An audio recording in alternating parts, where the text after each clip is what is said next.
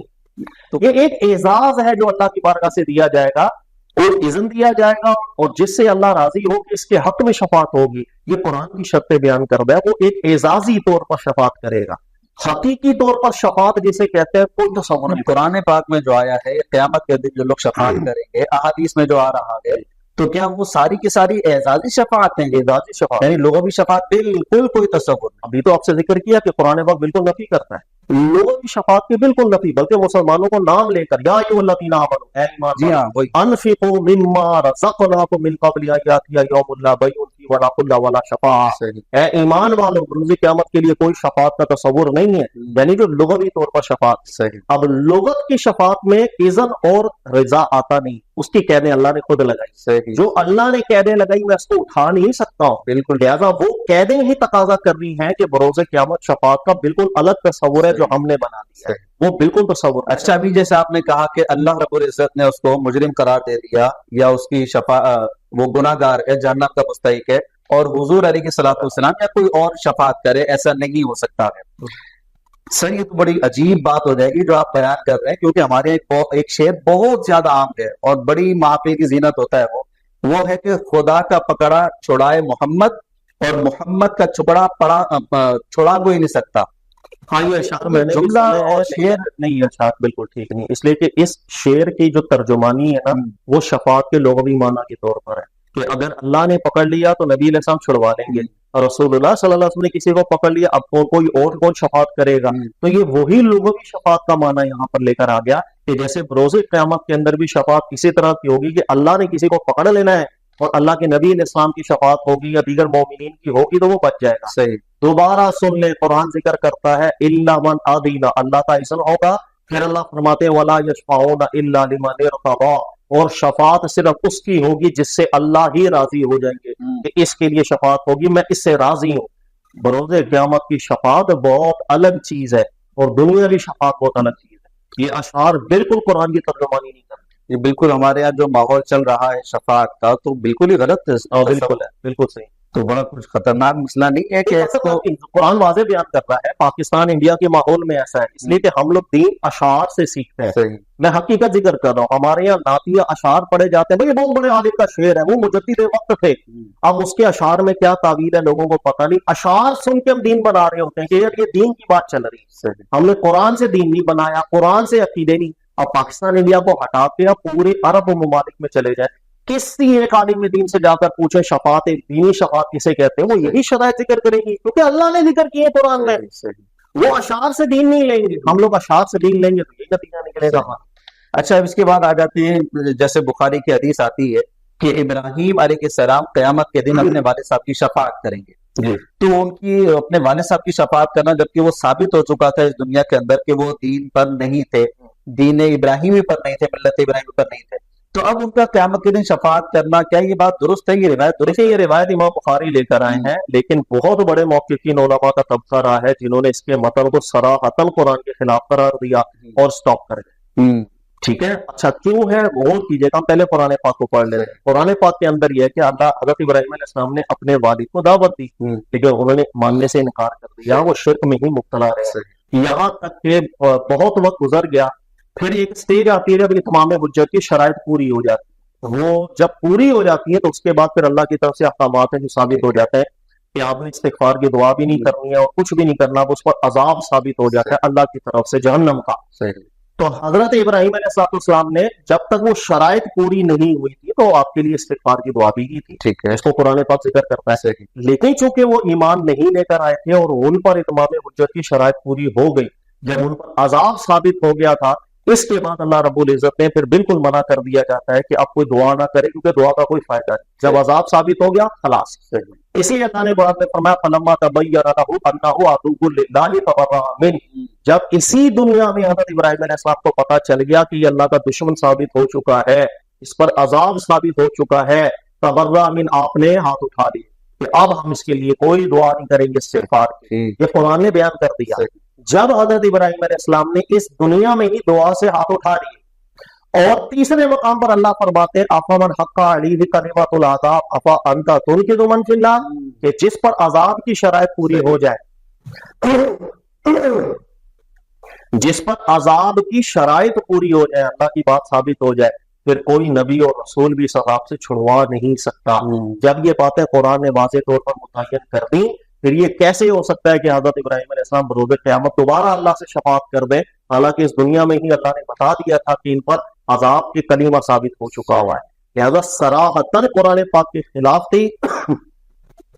اس لیے بڑے بڑے محققین علماء کرام نے سٹاپ کر دیا۔ باقی کچھ اہل علم حضرات ایسے ہیں کہ جو اس میں تعویلات کرتے ہیں۔ دیکھو یہ آپ کو پہلے بھی بتایا ہوا ہے کہ حدیث کا متن جب قرآن کے خلاف ہو جائے پھر دو طرح کے علماء کے ایک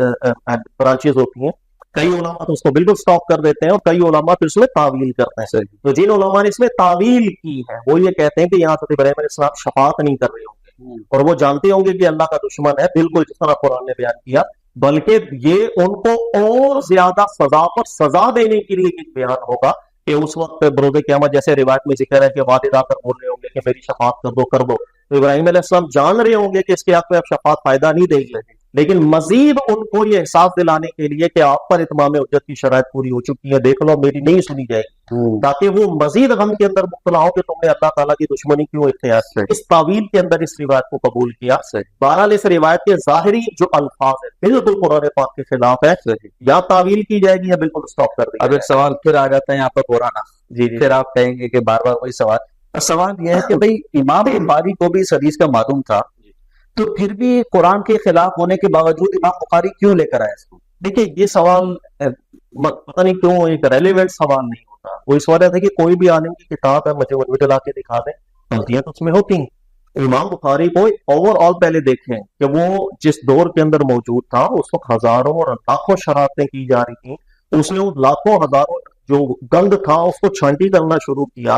ہزاروں کی تعداد میں روایتوں کو جمع کیا، اور کرنے کے بعد ہزاروں کی ہزاروں ٹھیک نکلے، اور صرف 100-125 کے قریب کچھ روایتیں جس میں آبجیکشن ہو، تو وہ داد کا مستحق ہوگا یا داد کا مستحق نہ؟ نمبر 2، امام بخاری نے کتاب لکھ کے دعویٰ تو کیا تھا میں نے جو اس 2 گتوں کے اندر لکھ دیا وہ 100% ٹھیک ہے، بلکہ ممکن ہے امام بخاری یہ کمزور روایتیں اس لیے لے کر آئے ہیں، وہ سمجھانا چاہ رہے ہو کہ دیکھو بھائی متنوں کے اندر کیسے گڑبڑ آتی ہے۔ اس کی وجہ یہ ہے کہ امام بخاری کا جو طریقہ کار ہے وہ کیا ہے، ہر وہ روایت جس کا متن ٹھیک ہوتا ہے، آپ پوری بخاری پڑھ لے، وہ حدیث لانے سے پہلے قرآن کی آیت لکھ کے جاتے ہیں، یعنی یہ قرآن کی آیت ہے، یہ قرآن کی آیت ہے، تاکہ قرآن کی مطابقت کے اندر لوگوں کو پتا چلتا رہے کہ میں روایتیں لے کر آتا ہوں۔ لیکن بہت سے مقامات ایسے ہیں جس کا متن ٹھیک نہیں، اس کے اوپر بھی انڈیکیشن کرتے ہیں قرآن کی آیت کی، آیت کچھ کہہ رہی ہے اور متن کچھ کہہ رہا ہے، ممکن ہے وہ اس لیے لے کر کے آئے تھے کہ وہ بتا رہے ہوں کہ سمجھ نام پہ نہیں جانا، دیکھو کہ گڑبڑیں کیسے ہو جاتی ہیں صحیح صنعت کے اندر بھی۔ تو انہوں نے دعویٰ نہیں کیا، تو بعد میں آنے والے کئی اہل علم حضرات تھے جنہوں نے صحیح کا ان کو نام دیا یا سمجھا دیا، کیونکہ سب سے کم غلطیاں اس کے اندر تھیں، اور دوسرے نمبر پہ مسلم میں سب سے کم غلطیاں تھیں، پوری صحیح بخاری صحیح ہے، ایسا دعویٰ کبھی کسی نے کیا ہی نہیں۔ اچھا اب ایک سوال یہ پیدا ہوتا ہے جیسے آپ نے کہا الا لمن ارتضی، اللہ جس سے راضی ہوگا، جی اب سوال یہ الا باذن، اللہ جسے اذن دے گا، اب یہ اذن جو آج کل ہم لوگ سمجھ بیٹھے ہیں کہ جناب بالفرض میں پیر صاحب کا مرید ہوں تو میں کہتا ہوں جناب میرے پیر صاحب قیامت کے دن میری شفاعت کریں گے، ہر مرید اپنے پیر کے بارے میں یہی عقیدہ بنا کے بیٹھا تھا کہ جناب میرے پیر صاحب میرے پیر صاحب میرے پیر صاحب، اور کرتے کرتے کرتے اوپر جاتے ہیں تو جناب شیخ عبد القادر جیلانی رحمۃ اللہ علیہ یہ اچھی شخصیت گزرے، بھائی وہ سب کی شفاعت کریں گے یا قبر میں بھی وہ ہمارے کام آئیں گے، تو یہ عقیدہ قرآن کے مطابق ہے کہ مخالف؟ دیکھیں اللہ تعالیٰ نے قرآن پاک میں فرشتوں کو بھی اذن دینے کی ذکر کیا کہ اللہ فرشتوں کو اذن دیں گے، اس کے علاوہ اپنے نیک بندوں کو جو اللہ تعالیٰ اذن دیں گے پاک کی، اس بات کو مجمل قرآن پاک نے ذکر کیا۔ اچھا جب مجمل کا مطلب ہے نام نہیں لیا کہ بھائی وہ اذن اللہ کا عاصف کو ملے گا یا اذن اللہ کو فلاں کو ملے گا، نام نہیں لیا۔